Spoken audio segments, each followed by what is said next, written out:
తర్వాత సహవాసం. నీకు మంచి సహవాసం ఉండాలి. యోబు గ్రంథం 22 ఆయనతో సహవాసం చేసిన నీకు మేలును అలాగనే సమాధానం కలుగుతుంది. శ్రమ దినమున మరణకరమైన చింతలో ఉన్న యాకోబు దేవుని నిజంగా దేవుని సన్నిధికి వచ్చాడు. సహవాసం అంటే దేవుని మందిరం. దేవుని మందిరంలోకి రావడం ద్వారా చింత నుంచి విడుదల.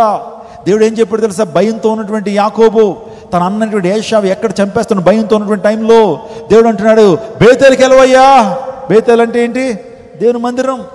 దేవుని మందిరానికి వెళ్ళినప్పుడు అక్కడ గొప్ప విశ్రాంతిని పొందుకున్నాడు, గొప్ప ఆనందాన్ని, గొప్ప సంతోషాన్ని యాకోబు పొందుకున్నాడు. నా ప్రీతి వచ్చినాక దేవుని సన్నిధికి రావటం ద్వారా, దేవుని సన్నిధిలో ఆరాధించడం ద్వారా, మందిరానికి రావడం ద్వారా నువ్వు చింత నుంచి విడుదల పొందుతావు. సహవాసం, అన్యోన్య సహవాసం, దేవునితో సహవాసం, దేవుని మందిరానికి రావడం ద్వారా చింత నుంచి విడుదల ఉంది. ఆ తర్వాత నేను చెప్పిన పరిచర్య చేయడం ద్వారా చింత నుంచి విడుదల ఉంది. స్తోత్రం చెప్పండి. ఎందుకు నేను పరిచర్య చేయండి అని ఎందుకంటాను తెలుసా? పరిచర్య చేయటం ద్వారా, పని చేయటం ద్వారా నువ్వు చింత నుంచి బయటకు రాగలుగుతావు. ఏమంటే కొన్ని సందర్భాల్లో పని చేయకపోవడం వల్లే, ఖాళీగా ఉండటం ద్వారా ఇంకెంత చింతించడం మొదలేస్తారు. ఏమంటే పని చేయనటువంటి వాడు, నిజంగా పని చేయనటువంటి వాడు చింతించడం మొదలెడతాడు. కానీ ఓ మాట, నువ్వు చింతించకుండా ఉండాలంటే పని చేయండి.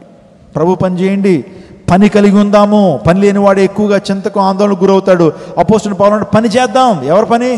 సువార్థికుని పని చేద్దాం, దేవుని పని చేద్దాం, దేవుని కాడిని మోద్దాం, దేవునికి స్వాదం ప్రకటిద్దాం.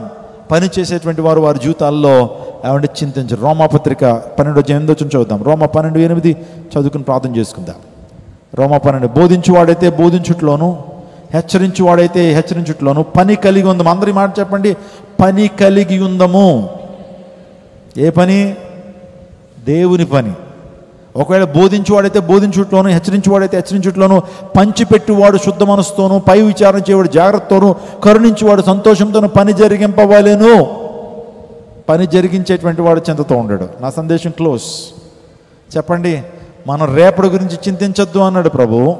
People worry about finances, people worry about fashion, people worry about future and people worry about food. ఏం తిందామా, ఏం కట్టుకుందామా, ఏం ధరించుకుందాం అనేటువంటి చింత మీకు అక్కర్లా. రేపటి చింత రేపటికి ఉంది. ఏ నాటికీడు ఆనాటికి చాలు అని మాట్లాడుతూ చింతను జయించాలంటే మొదటగా ఏంటి చెప్పండి? అందరూ చెప్పాలా? అందరూ లేచులు పెడదండి. అందరూ లేచులు పడండి. అందరూ ఈ వర్తమానాన్ని మీరు జాగ్రత్తగా వినాలి. చింత మీ జీవితంలో కలుగుతున్నప్పుడు, యాంగ్జైటీ మీ జీవితంలోకి వస్తున్నప్పుడు చేయండి. చెప్పండి, మొదటిది ఏంటి? చింతను జయించాలంటే ఏం చేయాలి? మనం ఏం చేయాలా? స్తుతి ఆరాధన చేయాలి, ప్రైజ్ అండ్ వర్షిప్. రెండోది ప్రార్థన. మూడోది విశ్వాసాన్ని ఎక్స్ప్రెస్ చేయాలి, విశ్వాసాన్ని కలిగి ఉండాలి. నాలుగోదిగా ప్రేమ ద్వారా చింతన చేయించగలుగుతాం. 4. 5 ఏంటి? సహవాసం. దేవుని మందిరానికి రావాలి. ఎక్కడైతే దేవుని బిడ్డలు కూడుకుంటారో, ఎక్కడైతే అపోస్తుల బోధ ఉందో, ఎక్కడైతే సక్రమైనటువంటి రీతిలో దేవుని వాక్యం ప్రకటించబడుతుందో ఆ సన్నిధికి నువ్వు వెళ్ళాలా. నామకార్థ క్రైస్తవ జీవితం కాదు. సో ఎక్కడైతే దేవుని ఆత్మతో నింపబడుతున్న ప్రజలు ఉన్నారో, రాష్ట్రం కలిగిన దేవుని సేవకుడు వాక్యాన్ని అందిస్తున్నాడో, అపోస్తుల బోధ ఎక్కడైతే అందించబడిందో అక్కడ రావడం ద్వారా చింత నుంచి విడుదల. చివరిగా ఏంటి? పని చేయాలి, పరిచర్య చేయాలి. తద్వారా చింతన జయించగలుగుతావు. ప్రార్థన చేసుకుందాం. Father God, we thank you Lord for the blessed word that you have given us Lord. Ephraim జ్ఞాపకం చేసుకున్నారు. నేను చింతన ఎలా జయించాలో చాలా విషయాలు మీరు మాతో మాట్లాడేందుకు స్తోత్రాలు తండ్రి. సంఘాన్ని దీవించండి ప్రభు. ఈ రోజు నుంచి ఎవరిని యాంగ్జైటీతో, స్ట్రెస్తో, నేను డిప్రెషన్ ప్రాంతానికి వచ్చినట్లయితే ఆ డిప్రెషన్ నుంచి, యాంగ్జైటీని గొప్ప విడుదలిచ్చి కృపను విస్తరింపచేయమని వేడుకుంటూ యేసు శక్తి కలిగిన నామములో అడిగి వేడుకుంటున్నాము తండ్రి. ఆమేన్. దేవునికి స్తోత్రం చెల్లించండి. హల్లెలూయా.